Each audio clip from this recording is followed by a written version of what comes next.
Olá, bem-vindo a todos, iniciando aqui o capítulo de número 30 do nosso podcast.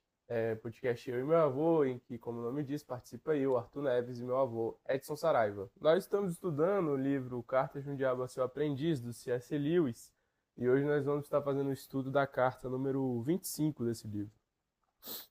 Você quer fazer alguma consideração da carta anterior? Eu não tive muito tempo nesses dias, né, tão corridos para pesquisar o nome do desordemo, né? Uhum. Ele fala lá, meu querido Absinto, estive em contato com Desordemo, que é responsável pela namorada do paciente, né?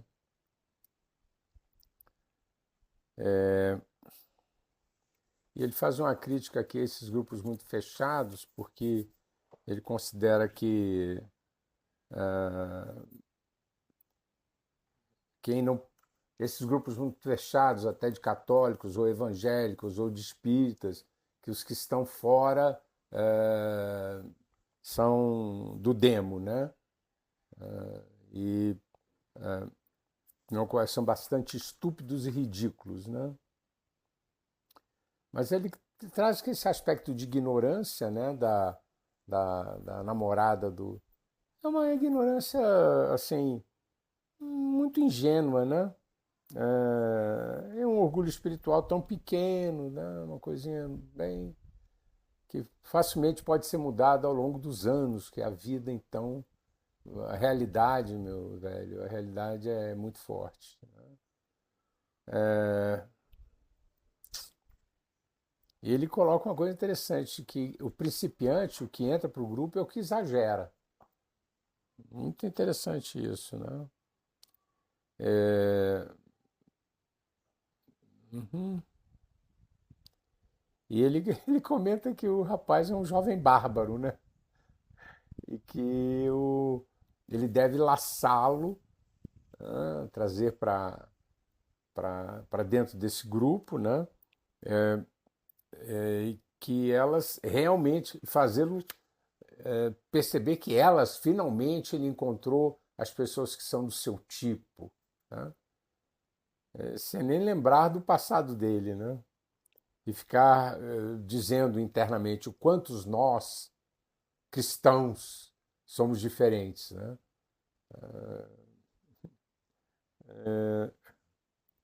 E esse, na verdade, ele diz que é para substituir lá internamente, no subconsciente, ao invés de cristãos, o que ele está dizendo é como o meu grupo é, é diferente, né? É avançado, tem mais perfeição do que o grupo do outro ali ao lado, né? Aí na carta 25 ele avança, né? Pelo que eu vi. Aqui eu acho que essa carta 24 a gente poderia resumir como você faz alguém ter um orgulho, que eu tenho feito, tenho colocado espiritual. Eu tenho batizado algumas cartas com poucas palavras, essa como se fosse assim a, o suco, o sumo da carta, né? Esse aqui é o do orgulho espiritual, como semear o orgulho espiritual, né?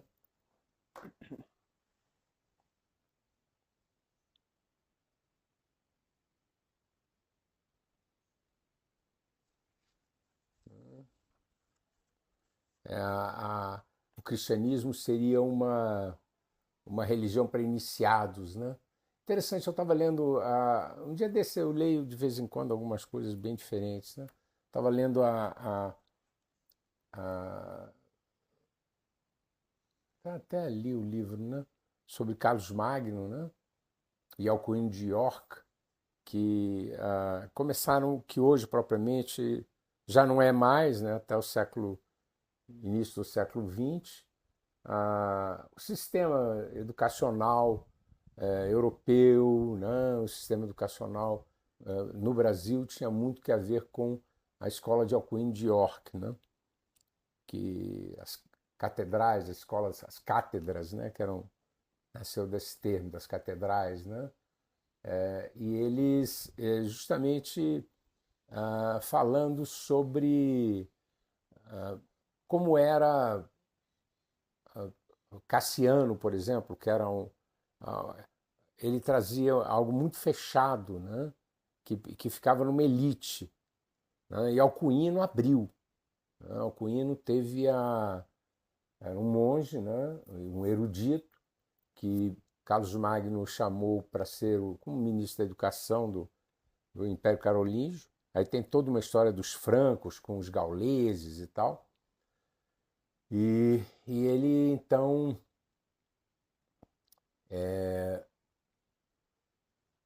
abriu a, a janela da educação para plebeus e nobres, homens e mulheres, que eram jovens, jovens homens ou jovens mulheres, desde que quereriam estudar. Existia como se fosse, entre aspas, umas escolas técnicas, né? Que era assim, o pai carpinteiro ensinava o filho que queria ser carpinteiro, e então era mais assim, dentro das famílias, né? Eram umas escolas mais técnicas, se pudéssemos dizer isso. Mas as escolas de cátedra, né, que tem o trívio e o quadrívio, né, o ensino da gramática, o ensino da dialética, né, o ensino da oratória, que hoje chamam de retórica. Oratória é diferente, né? Oratória é você falar orando. Retórica já é mais para você encantar as pessoas, né? Você Conduzir os pensamentos a um. conduzir isso.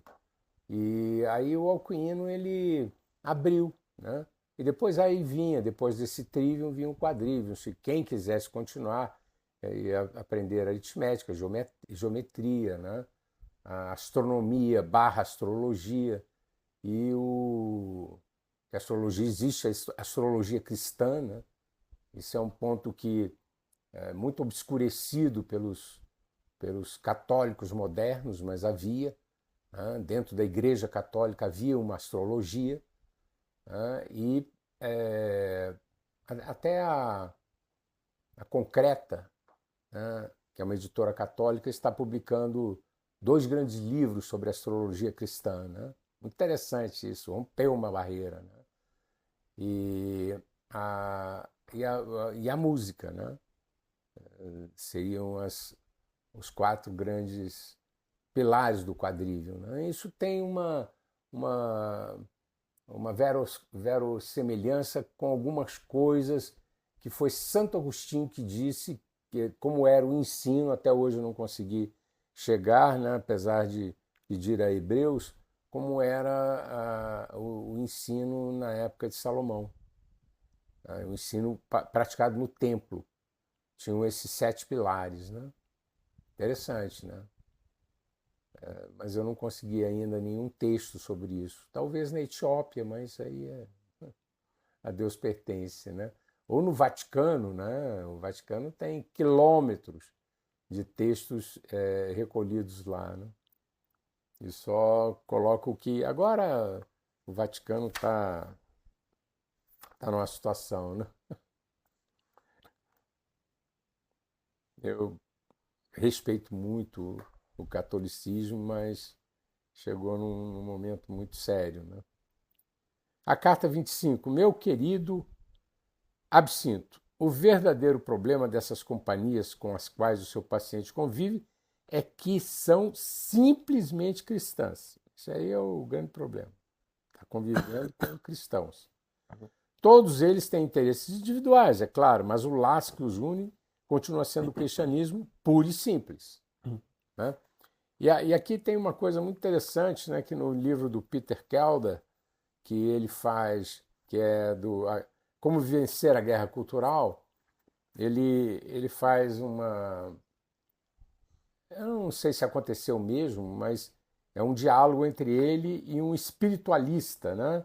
Que era um conhecido dele, né? Pescador? é um pescador, né?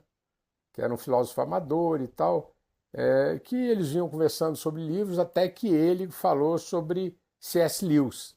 E aí o pescador, o rosto dele escureceu, né? Ele leu algumas coisas. O que você não gostou? Eu simplesmente não gosto dele, o espiritualista, né? E qual a qualidade dele que o desagradou? Eu só acho que ele não é muito espiritualizado. É, bom, ele era um filósofo da nova era, né? Então, e aí ele vai vindo, né? É, ele vem tecendo, né? O Peter Kelder, né? Vem tecendo as suas considerações. E aí ele chega num momento que o camarada, o pescador, diz assim, o pescador filósofo, né? Há uma coisa que eu não gosto de Lewis, ele é um pessimista. Sobre o homem, você quer dizer? É porque nos chama de pecadores? Isso também. Mas estou falando sobre o futuro, sobre a história. Aí ele ficou surpreendido, Peter Kelder, porque o R, né? Harry, que era o pescador, né, um eficiente de trilhas, pescador, proprietário de barcos. Eu contra-argumentei, mas Lewis atacou o pessimismo. Ele atacou também o otimismo. Ele os via como formas antagônicas do mesmo erro, o determinismo histórico. Bem, eu acredito no futuro, disse o Henry. Você não? Bem, eu acredito no futuro, certo? Você não? Não, falou o Peter Kelder, eu acredito em Deus. Você vê assim, quer dizer, é um secularismo, né? O historicismo, o futuro, o tempo. E aí nós vamos lá para aquela carta, né, que acho que foi a 23, né? 22, que fala sobre a ideia de que o tempo é meu, né? Então todo secularista ele acha que o tempo é dele e que o tempo tem uma o tempo é o Deus deles, né? O determinismo histórico, né? Bom, aí vai, é só para fazer esse livrinho é muito interessante do Kelder, né? E ele coloca que um dos maiores pecados, ele coloca 7 pecados nessa New Age, né? E o maior é que eles trocaram a, a ideia de para um católico e para um evangélico, da santificação. Eu gosto mais da palavra purificação, porque traz o pecador e sua purificação para chegar até a pureza divina. É diferente. Tem uma pequena diferença entre santificar e purificar. Eu acho purificação uma palavra mais completa, mais perfeita, mais alta, mais profunda, né? Porque não é tão humanística, né? Mas respeito a palavra santificação. O, o Lewis então coloca que eles substituíram isso pela tal espiritualidade, né? Você tem que se espiritualizar, você não tem que se purificar, porque eles abominam a ideia de pecado e pecador. Não existe isso. Eles são mais budistas, entende? Não existe o demônio, não existe a treva, existe a ausência de luz. Como eu já expliquei, como é que você vai definir algo pela ausência de? O que é um homem? É a ausência de mulher. Isso, isso não existe, né? Isso é verdadeiramente uma falácia, né? Então aí está o grande problema dos espiritualistas. Mas vamos lá, e aí? Onde estamos? Todos eles têm interesses individuais, é claro, mas o laço que os une continua sendo o cristianismo puro e simples. O que desejamos Se os seres humanos tiverem que se tornar cristãos, é mantê-los no estado mental que eu chamei de cristianismo e... Você me entendeu? Cristianismo e a crise, cristianismo e a nova psicologia, cristianismo e a nova ordem mundial, cristianismo e a cura pela fé, cristianismo e a pesquisa Psíquica. cristianismo e o vegetarianismo, cristianismo e a reforma ortográfica. Isso era 1942, hein? Já tinha isso aí lá, né? Toda essa conversa já estava lá em 1942. Se não houver como evitar que eles se tornem cristãos, ao menos faça com que sejam cristãos com um desses diferenciais. Substitua a própria fé por alguma moda com colorido cristão. Trabalhe. Bingo. Pera, homem, onde é que você vai com isso? Não, é só porque a seguinte ela completa. Vai. Trabalhe em cima do horror que eles sentem a mesma coisa de sempre.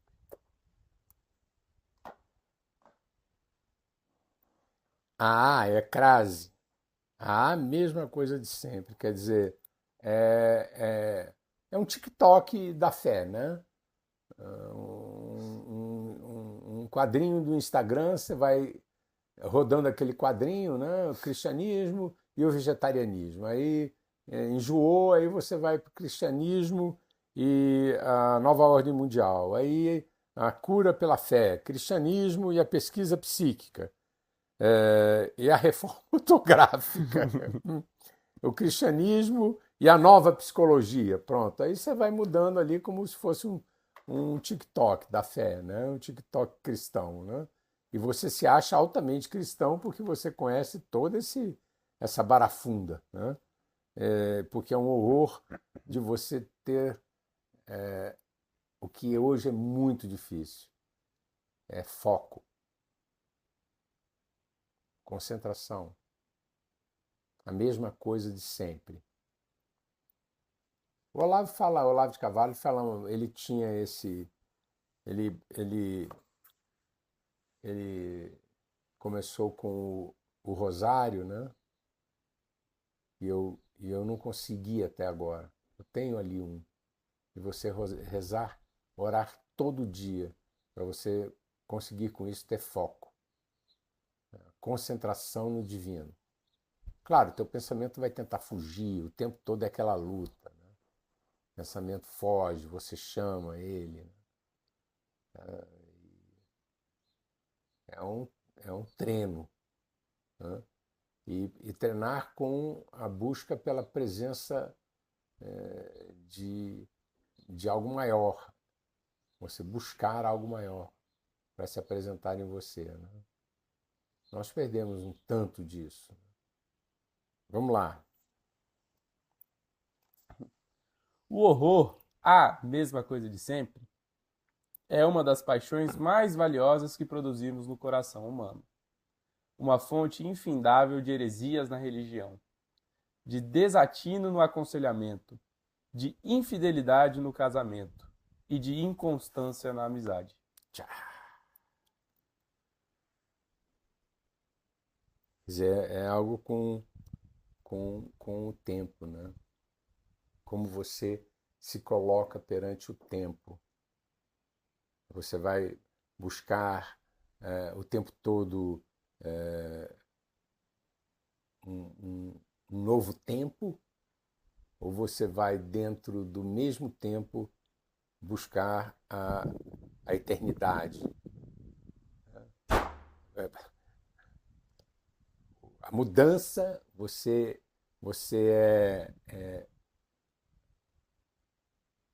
é um apóstolo da mudança, ou você é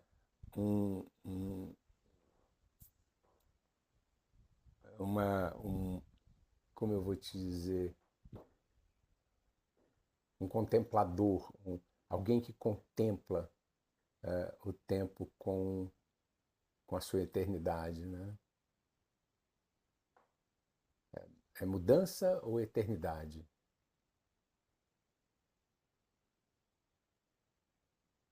É difícil isso, né? Porque eu mesmo gosto de mudar, né? Quer dizer, a mudança, olha essa quantidade de livros aqui, né? Poderia ter um só, mas eu tenho. Existe uma soberba nisso aqui, né? Um orgulho espiritual. Alguns livros aqui eu tenho para dizer que um dia eu vou lê-los, mas com certeza não vou conseguir. Não tenho mais tanto tempo na vida, né? Para poder ler alguns livros que eu gostaria muito de ler. Toda aquela obra ali do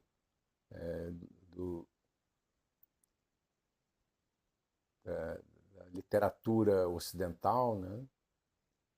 Do Otto Maria Carpo, eu comecei a ler. Rapaz, eu comecei a ler aquilo e aí me deu uma sensação de que eu perdi tanto tempo. É muito incrível.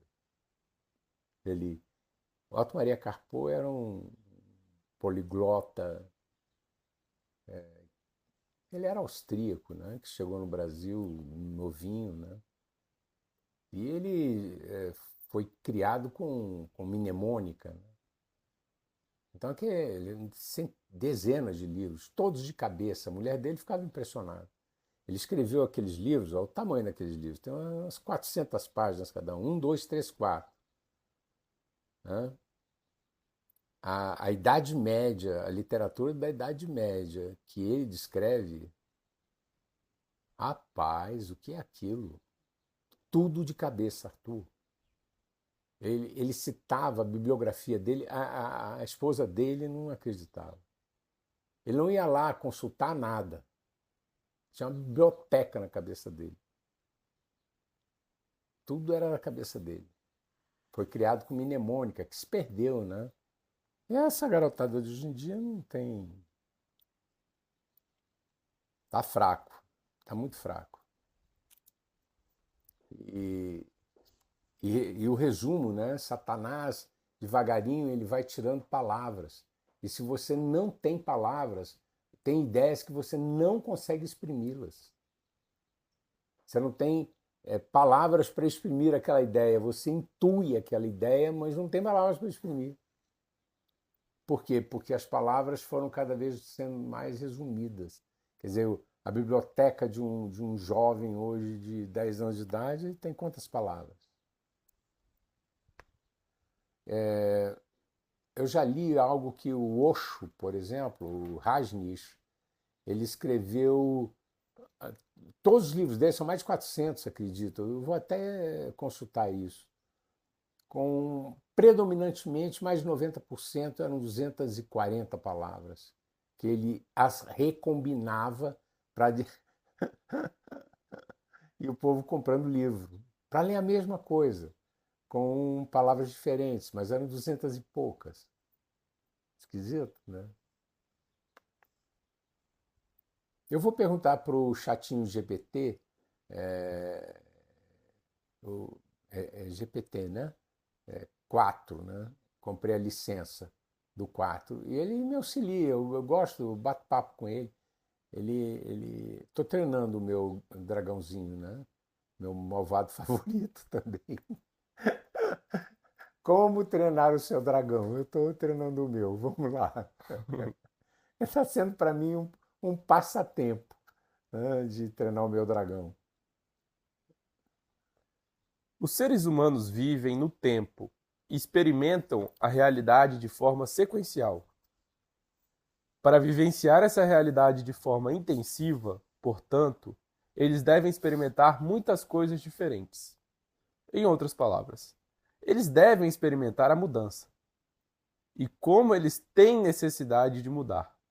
O inimigo, sendo no fundo um hedonista, tornou a mudança algo prazeroso para eles, da mesma forma que tornou o ato de comer prazeroso. Então o inimigo, como sabe que eles têm necessidade de mudar, né? Ele porque ele coloca prazer em coisas como comer, como tomar banho, como isso é prazeroso, entende? Ele dotou os seres humanos desses prazeres, né? De se encontrar e conversar. Então isso tem um prazer. E aí ele xinga, né, o inimigo como um hedonista, que seria esse, por exemplo, o sexo, tem um prazer no sexo. Né? Então, por eles tirariam tudo isso, seria tudo, vamos dizer assim, como se fosse, não é insensível, né? Ele deixaria todas essas coisas pequenas que nos dão determinado prazer, né? Comer, beber, dormir, né? Eles deixariam. Tem Sem uma sal. palavra exata. Não, sim, sem sal, mas tem uma palavra exata. Eu vou encontrar. Eles deixariam. Tem uma palavra exata para isso. Mas vamos lá. Mas já que ele não deseja que eles façam das mudanças ou do ato de comer um fim em si, contrabalançou o desejo pela mudança neles com o amor pela permanência. Ele idealizou satisfazer ambos os gostos no mundo que criou, por meio dessa união entre mudança e permanência, que ele chamou de ritmo. Putz, espera aí. Agora o negócio tomou outra. Muito interessante isso aqui. Primeiro eu achei a palavra inócuo, insosso. Ele tiraria todos os prazeres da mesa. Tu comeria sem nenhum sabor, insípido. Né? O sexo insosso. Agora, a diferença, uma vez me perguntaram, qual é a diferença entre o sexo? Porque o sexo é uma coisa criada por Deus. Agora, para ser de Deus tem que ter ordem, né? A desordem é a confusão, a desordem é do outro, né?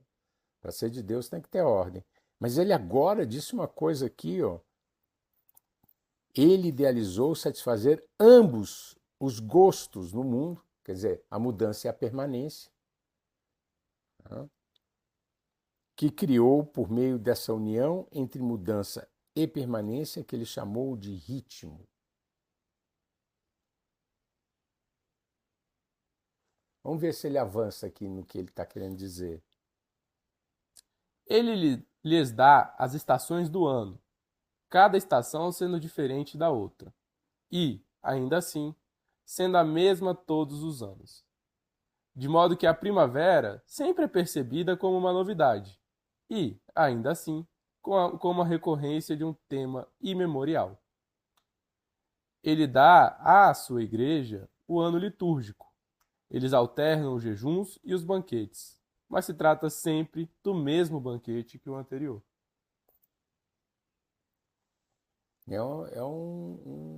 Ele vai aos pré-socráticos aqui, né? Que havia aquele debate entre Heráclito, né? A permanência, nada muda, né? O que muda é aparente, e Heráclito, que tudo muda, né? Jamais te banharás na mesma água do rio, né? O tempo todo mudança e o tempo todo permanência. E ele aqui ele avança colocando um terceiro fator, que é o ritmo, né? Que é o ritmo, que nada muda, mudando. Muda e não muda. Primavera é sempre primavera, agora cada primavera é uma. Né? Tu és Arthur. Desde pequeno, quando tu te sentes, quando tu buscas Arthur, tu encontras o mesmo Arthur. A mesma sensação, a mesma propriocepção interna de Arthur. Mas tu não és o mesmo Arthur. Tu mudou, mas permanece. Interessante, né? Muito profundo isso aqui. Ele resolve o problema de Heráclito e Parmênides com o ritmo. Vamos lá. Agora, da mesma forma que destacamos e exageramos o prazer de comer para produzir a gula, também destacamos esse prazer natural pela mudança e o distorcemos para transformá-lo em uma demanda absoluta pela novidade. Essa demanda é obra inteiramente nossa. Se negligenciarmos nosso dever, os homens não serão apenas satisfeitos, mas transportados pela mistura de novidade e de familiaridade dos flocos de neves deste mês de janeiro, do nascer do sol desta manhã, do pudim deste Natal. Ele mistura tudo.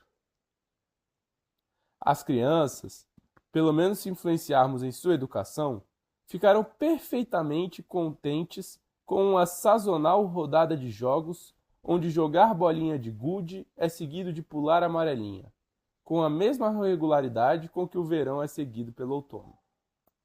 Somente por nossos esforços incessantes é que a demanda por mudança infinita ou arrítmica continua sendo mantida viva. Quer dizer, o que que eles fazem em relação a isso, né? Eles confundem, né? A percepção, não é uma confusão cognitiva, eles não confundem cognitivamente. Pelo que eu entendi aqui, segundo Lewis, como ele coloca, é a percepção da mudança, é a percepção da permanência que muda, né? É,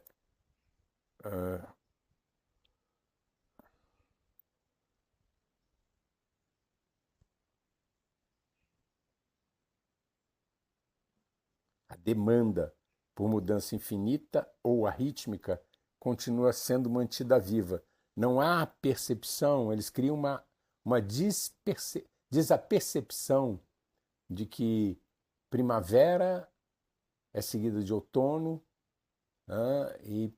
E, a, e a percepção de que existe um ritmo e uma permanência. Eles misturam tudo, confundem tudo, né? Foi o que eu entendi que ele quis dizer aqui, que é o trabalho dos demônios, misturar e confundir tudo, né? E aí se perde esse sentido, que talvez fosse um sentido. Eu estava lendo lá nesse livro que eu te falei de Carlos Magno e a educação na era de Carlos Magno, como era, por exemplo, você vê numa sala de aula hoje, né? Ah, mas isso eu ainda teria que elaborar melhor o pensamento para poder dizer. Porque na sala de aula da época de Alcuino, né, havia essa percepção de ritmo. Eles tinham, acho que talvez pela música, sabe? Hoje eu estava falando com a minha neta sobre uma música. Ela gosta de um cantor americano. Aí eu pedi para ouvir a música do cantor. É até bonitinha, né? Mas por trás, a batida, o ritmo por trás é um ritmo é um tanto quanto monótono, né? Mas a, como o ritmo, a monotonia do ritmo, né, não é percebido, porque é floreado com uma mudança na guitarra, na guitarra solo, na guitarra ritmo, na guitarra que faz o baixo. Esses mudam, esses têm uma pequena modificação, mas o ritmo não muda, né?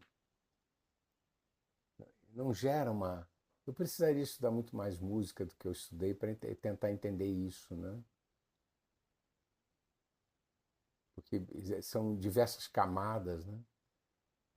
Eu tenho um amigo que está se formando já é maestro, né? Fez mestrado lá nos Estados Unidos, uma dessas escolas das mais importantes, que é o Daniel, que é é o Daniel, né? Daniel Lima, o maestro, que ele poderia falar muito melhor disso na música, né? Eu vou pedir para ele. Ele tem uma. Tá, vamos em frente, vai aí. Nada melhor do que a música para mostrar isso. Essa demanda é valorosa em vários sentidos.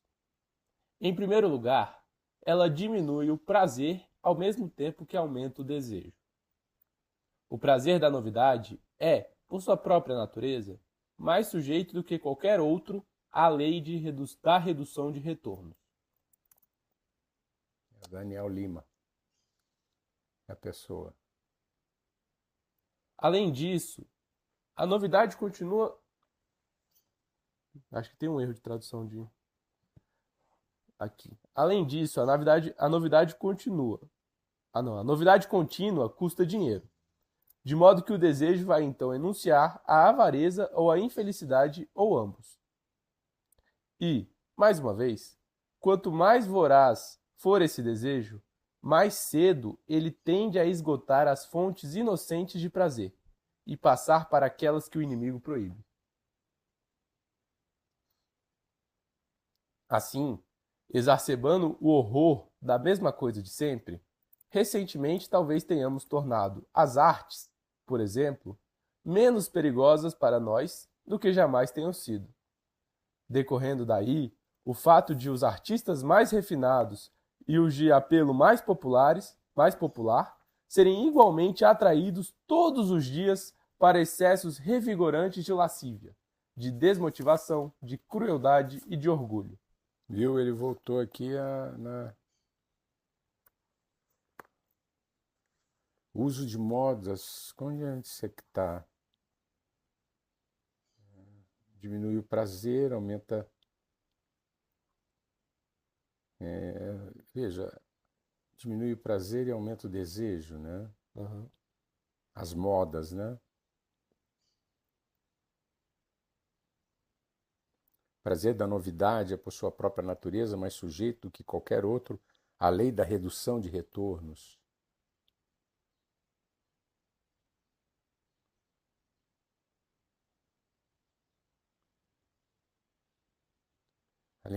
Além disso, a novidade contínua custa dinheiro, de modo que o desejo vai então enunciar a avareza ou a infelicidade, ou ambos.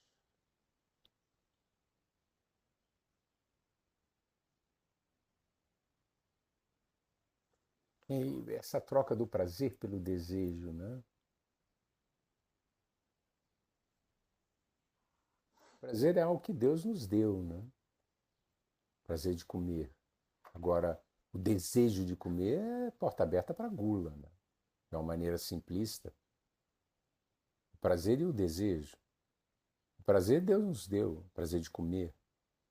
Agora, eles deformam pelo desejo. Eles tiram o prazer e colocam o desejo. A novidade tá?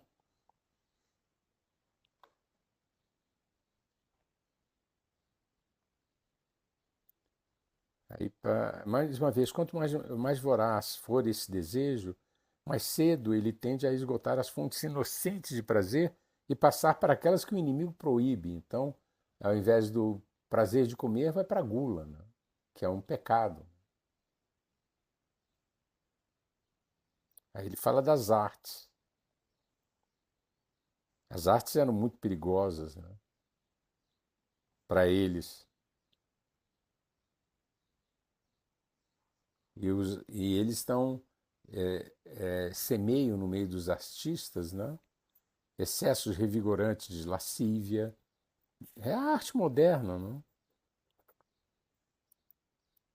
Desmotivação, crueldade e orgulho. Desejo pela novidade é fundamental para produzir modas ou tendências. Vai lá. O uso de modas nos pensamentos é para distrair a atenção dos homens de seus verdadeiros perigos. Direcionamos as reivindicações da moda de cada geração contra aqueles vícios em que ela menos corre o risco de incorrer. E fazemos com que eles aprovem a virtude mais próxima daquele vício que estamos tentando tornar endêmicos. O jogo é mantê-los correndo por aí com extintores de incêndio sempre que houver uma inundação, e fazer com que todos se aglomerem e corram para o lado do navio que está a ponto de afundar. Assim, fizemos com que ficasse na moda expor os perigos do entusiasmo excessivo na mesma época em que eles todos estejam, na verdade, se tornando mundanos e mornos demais. Um século mais tarde, quando os tivermos feito se tornar reais seguidores de Byron e bêbados de emoção, o clamor em voga será direcionado contra os perigos da mera compreensão. Pô, ele aqui vai muito fundo. Ele faz um futurismo, né?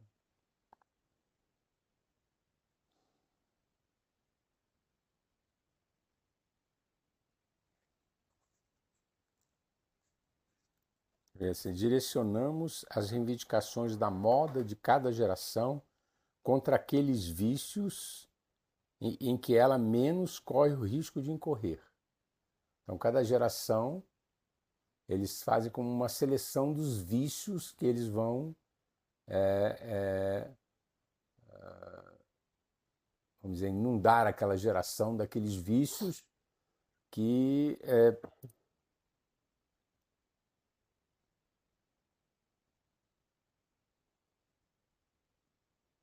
e fazem com que que eles aprovem a virtude mais próxima daquele vício que estamos tentando tornar endêmico. Que coisa.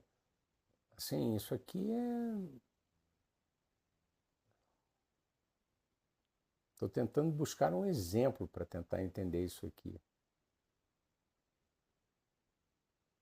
Eles semeiam, entre aspas, virtudes próximas daqueles vícios que eles querem instalar em cada geração. Essas virtudes, elas provavelmente, o que a grande diferença são virtudes de escala de desejo, né? Na escala do desejo. Desejo de ser, por exemplo,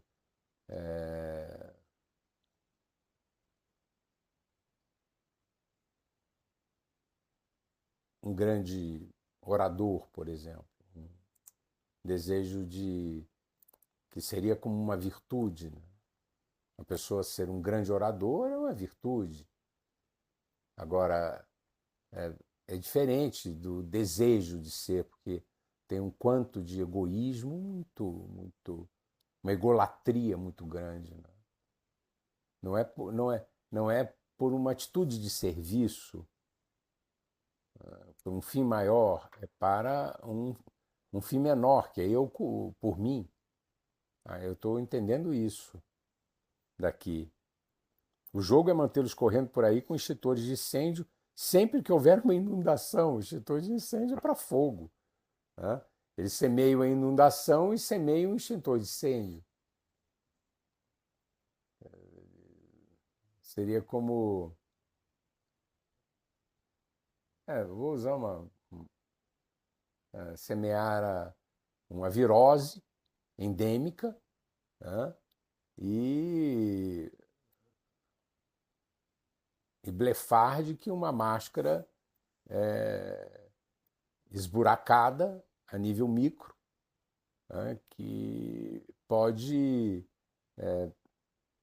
impedir que aquele ser humano se contamine com aquele vírus que é 100 mil vezes menor do que qualquer buraco daquela máscara. Quer dizer, eu não, ele semeou uma inundação e ao mesmo tempo disse, olha, pega esse extintor de incêndio aqui. É uma imagem, né? Hipotética. Você semeia de um lado e dá a solução do outro, né?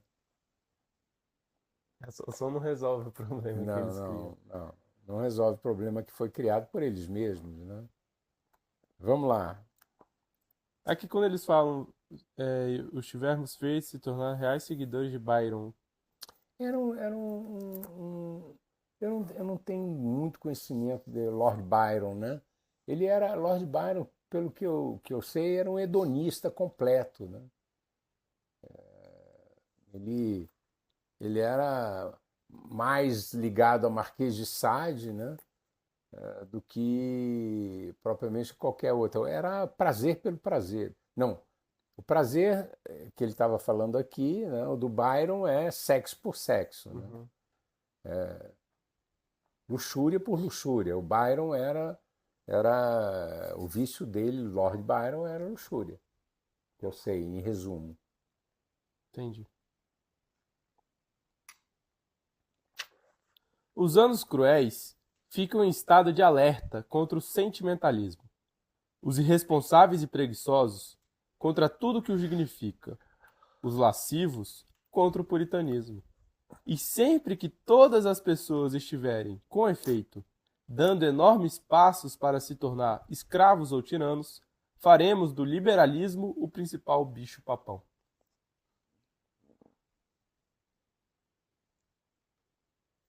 É interessante, né? Eles semeiam nas pessoas e cada um pode pegar, sim, ou o lado de ser escravo ou de ser tirano, sabe? No, a descrição do que aconteceu no campo de Auschwitz, descrito pelo Frankl, pelo Viktor Frankl, você encontra pessoas com esse mandato de se tornar escravo e outros de se tornarem tiranos, né? E aí eles fazem do liberalismo o principal bicho-papão, semear a ideia da liberdade, né?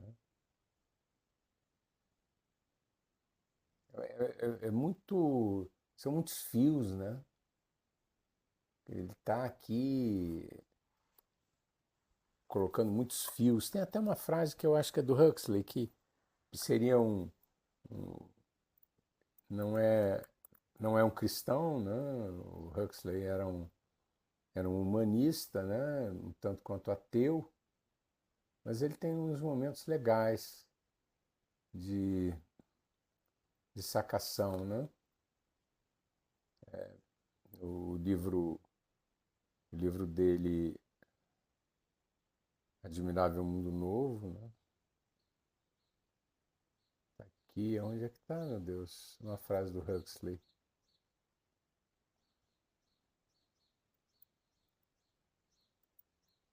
Escreveu As Portas da Percepção, mais algumas coisas, né?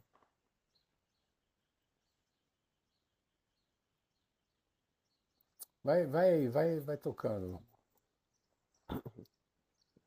Mas o maior triunfo de todos é elevar esse horror pela mesma coisa de sempre ao status de uma filosofia, de modo que as bobagens intelectuais possam reforçar a corrupção da vontade. Repete aí, Arthur, tá? Mas o maior triunfo de todos é elevar esse horror pela mesma coisa de sempre ao status de uma filosofia, de modo que as bobagens intelectuais possam reforçar a corrupção da vontade. Tá. A filosofia, né?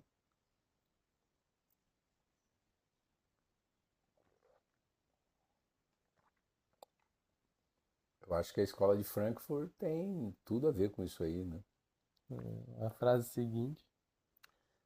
Deixa eu falar do Huxley. A ditadura perfeita terá a aparência da democracia. Uma prisão sem muros, na qual os prisioneiros não sonharão sequer com a fuga. Um sistema de escravatura onde, graças ao consumo e ao divertimento, os escravos terão amor à sua escravidão. Esse é do Huxley, não é do Lewis. Não é? Ele fazendo uma crítica crítica não, fazendo uma análise do livro do George Orwell, que é 1984, do qual ele foi professor do George, e aí o George mandou o livro e ele não teve tempo porque ele estava envolvido em outras coisas, não teve o tempo de fazer a crítica que o George pediu a ele, né? E ele tinha um problema de visão grave, o Huxley. E aí ele tinha escrito Admirável Mundo Novo, basicamente na mesma época, né? Então, entre Hoyle e Huxley, ele coloca, é a famosa carta dele, que ele coloca para o Hoyle, diz que o livro é muito bem escrito, mas que, né, ele aposta mais nesse tipo de ditadura, né, por manter os escravos, né, tranquilos, usufruindo das benesses do consumo, né? E sem saber que são escravos, né? E aí? É aqui que o caráter genericamente evolucionário ou histórico do pensamento moderno europeu assume um papel tão útil, em parte, obra nossa. O inimigo ama obviedades. De acordo com seu plano de ação, ele quer que as pessoas, até onde vejo, façam perguntas bem simples. É justo? É prudente? É possível? Agora, se pudermos fazer com que persistam perguntando: isso está de acordo com a tendência geral do nosso tempo? É progressista ou é reacionário? É para essa direção que a história caminha? Eles vão negligenciar as questões relevantes.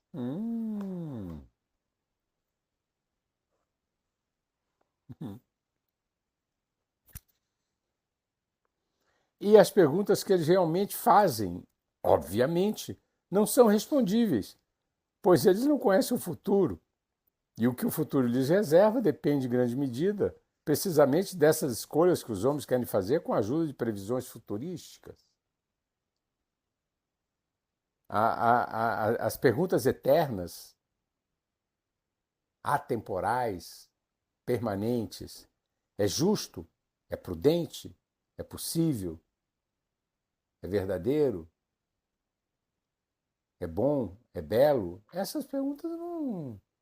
Substitua essas perguntas pela. Isso está de acordo com a tendência geral do nosso tempo?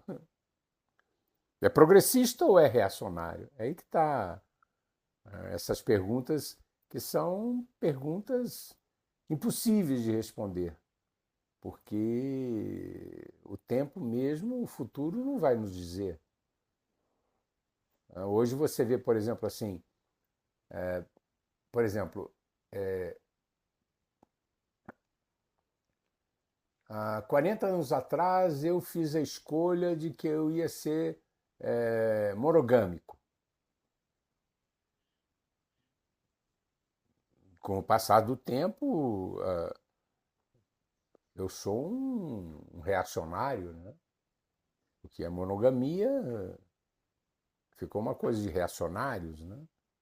de, de, de pessoas que não conseguem viver a liberdade do nosso tempo.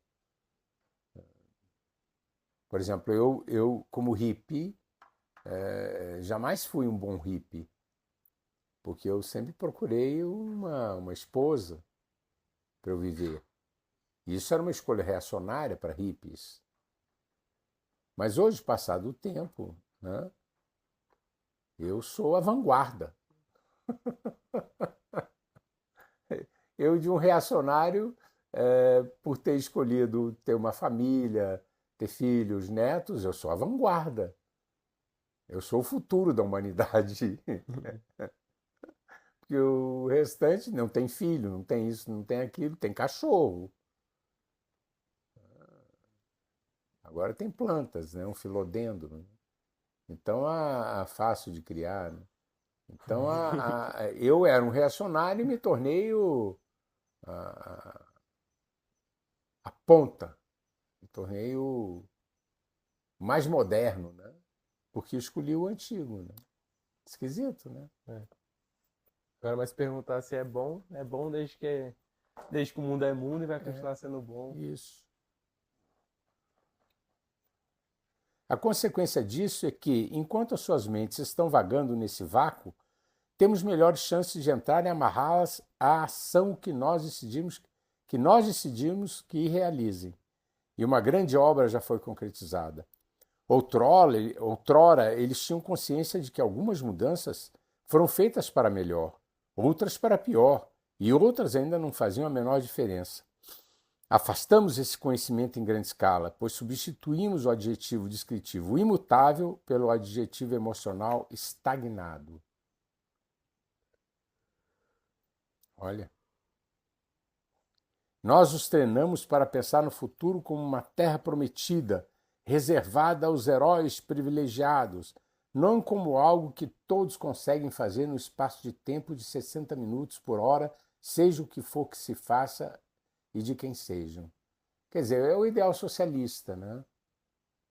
Lá na frente, aí sim, tem uma terra prometida. Mudaram a percepção, né, das perguntas eternas, né, imanentes e impermanentes. É justo, é prudente, é possível por essas outras. É progressista ou é reacionário? Né? Isto está de acordo com a tendência geral da nossa geração? Eles mudaram, né? Tem um estudo, eu tentei encontrar, talvez eu encontre aí pedindo pelo meu dragão, né, que eu estou treinando. É um estudo que foi feito por algo como se fosse seria como a secretaria, seria como o Ministério da Previdência Social, não sei, alguma coisa no Brasil que cuidasse do sociológico. Eles perguntavam na década de 30 para 80 mil famílias, 60, 80 mil famílias nos Estados Unidos como um todo, o que você quer que seu filho seja quando ficar adulto, o que você quer para sua filha quando ela ficar adulta. Invariavelmente é que seja uma pessoa de bem. Invariavelmente. A partir da década de 70, 80, começou a modificar. E depois eles deixaram de fazer porque, invariavelmente, a resposta atualmente é: eu quero que a minha filha seja feliz. Eu quero que o meu filho seja feliz. Então, felicidade você vende do jeito que você quiser. Ter 10 homens, abrir as pernas para 10 homens é ser feliz. Eu, volta e meia, venho aqui no consultório pessoas com 40 anos absolutamente destruídas por causa dessas ideias de ser feliz. Se lançaram no mundo em busca da felicidade e encontraram só terror, depressão, noite escura da alma. E a outra não, a outra você não consegue vender. A Coca-Cola até usou, né? Abra a felicidade. Outro slogan. O importante é ser feliz. Não é um slogan? O importante é ser feliz. Que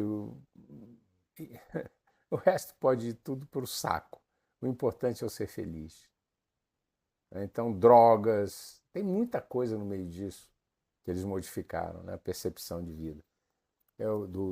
Por essas perguntas que são perguntas ancestrais, por perguntas que não são nem perguntas, né? Então, na verdade, assim, falácias, né? Aparentemente perguntas, mas você vê assim, isto está de acordo com a tendência geral do nosso tempo? Isso é uma falácia, in situ, né? Do nosso tempo? Ah, tu tem tempo, ó bípede. Quem és tu? Tu não sabes nem quanto tempo tu tens para ficar aqui respirando? Quem és tu para ter esse tempo todo? E uma geração toda? Pronto. É isso. Grato aí a todos que assistiram, acompanharam a gente nesse capítulo. Na próxima quinta, às 18 horas, tem mais um.